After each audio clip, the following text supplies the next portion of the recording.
Good morning, everyone.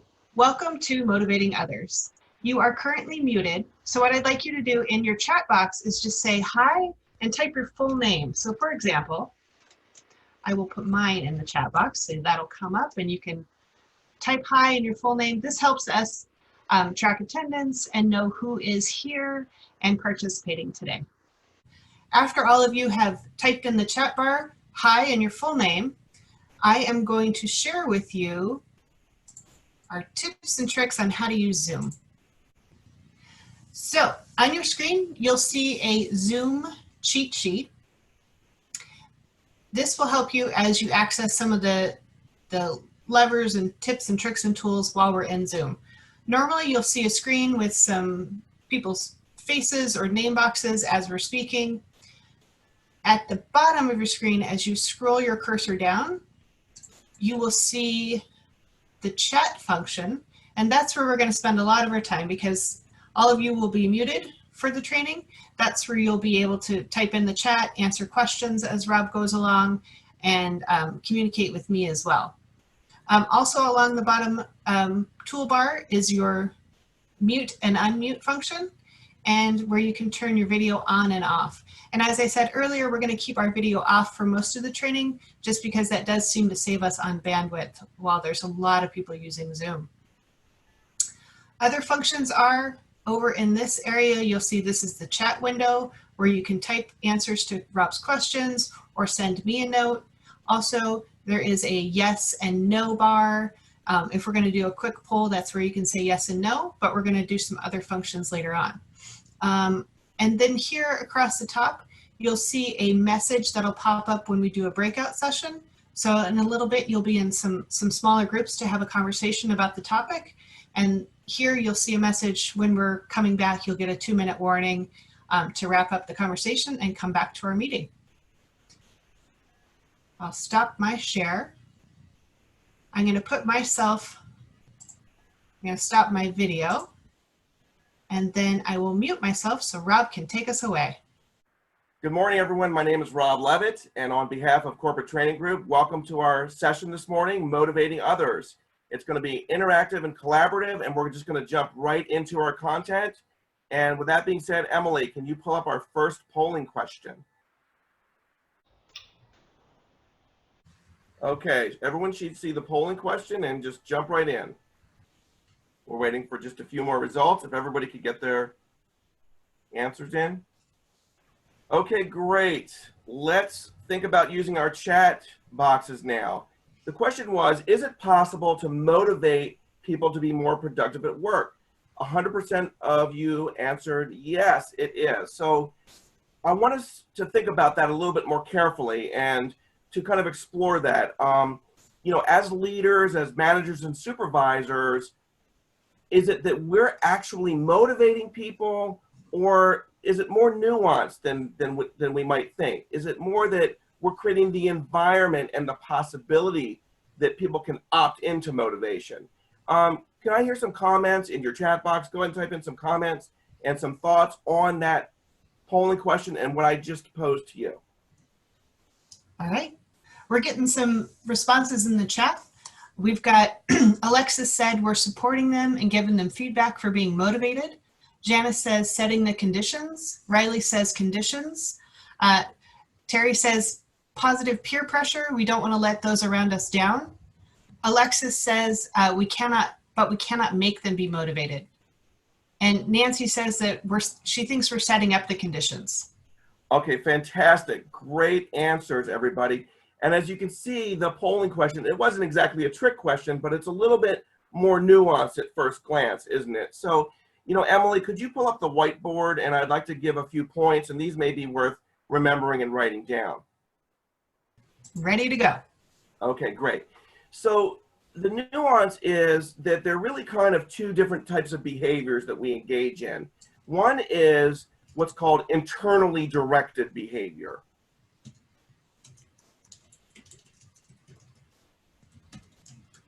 And the second behavior is externally directed behavior.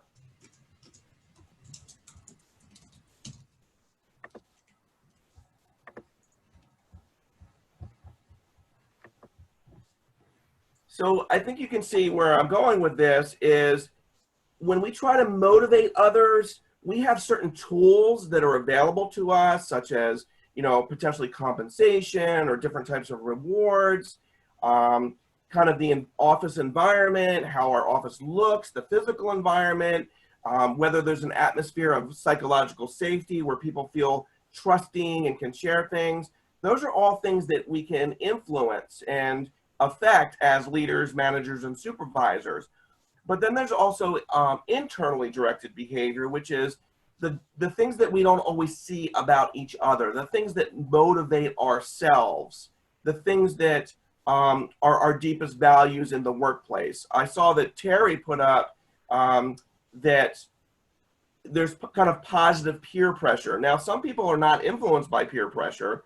Some people are, act in accordance with their own personal values, and peer pressure is not important to them. So certain internal values that are kind of hidden to each other are also big motivators for ourselves. So one key to being a really successful motivator or setting up those conditions and circumstances is really tapping into the internal values and motivations of the people that we work with, rather than always thinking that just by giving them directions or giving them different directives that we'll actually be able to influence their behavior.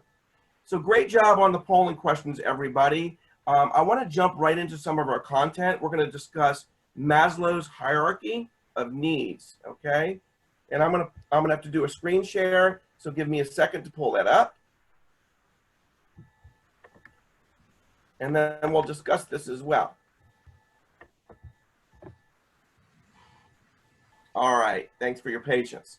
So Abraham Maslow was a psychologist, probably one of the greatest psychologists of the 20th century. And his theory of motivation, the hierarchy of needs, was one of the seminal psychological frameworks of the 20th century. So it's very important to know. And just in case you're taking notes, it's just Abraham Maslow, and that's M-A-S-L-W, excuse me. That's Abraham Maslow, and it's M-A-S-L-O-W. And perhaps Emily can write that on the whiteboard later. So taking a look at these core areas that Maslow identifies where humans are motivated, let's go into our breakout rooms. And what I'd like you to do with each other is discuss and share ideas on how we can create different strategies and different approaches to be attentive to each of these core areas to best serve our employees to keep them motivated. Emily, can you take us and divide us into chat rooms? Will do. Before we go into the chat rooms, I'm going to unmute your microphone so that when you get into your smaller groups, you'll be able to just speak directly to each other. You can also use the chat function while you're in the breakout room. And if anything is going awry, please send me a message via chat so that I can pop in and help out. So number one step, unmuting all your microphones. And number two, I'm going to pop you into rooms. Here you go. You should get a button asking you to join your room. And I see a couple of you have already popped on that button and said, yes, I'm ready to go.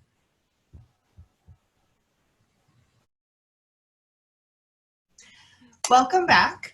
I know that you probably had a lot of great conversation in your chat room. So I will ask Rob. I know that what we've done in the past is had our spokesperson from each breakout room share what the group talked about. Yes, I'd love for Janine to share from our group. She had some great ideas, and be good for us to hear them. Janine. Good morning, everybody. Some of the ideas that we had was keeping an open communication, having an understanding that equipment differences, and then we really missed our social connections. Great, thank you. So let me just address a couple of those, if that's okay, very briefly. So look where the social connections are. They come really right in the middle of that hierarchy, and we need to be a member of a group. And a lot of the times, even when we're working with one another in an office space or in a business or organization, you know that people can actually feel disconnected socially even when they're with people.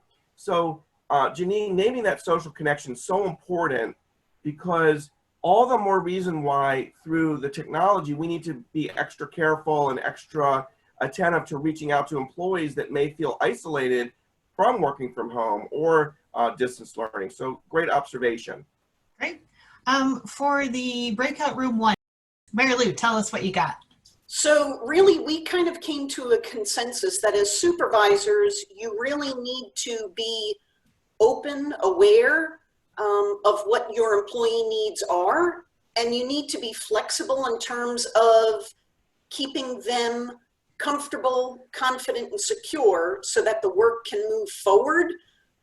So it's not necessarily like a work process thing. It could also be an emotional thing, that you're there for your people. Because if they're uncomfortable, they're really not going to be able to handle all of the change going on. So the more you can adapt and help to bring them where they need to be to function, the better off the whole group will be. Mary Lou, that is a wonderful point. Thanks so much for making that. And what you're really addressing there is a phrase, and we could probably put it on the whiteboard later, is there's different kinds of safety, and obviously physical safety and physical security are very important, especially now. But in addition to that, there's a wonderful thinker. Her name is Amy Edmondson from Harvard University, and she wrote a book called The Fearless Organization, which I highly recommend.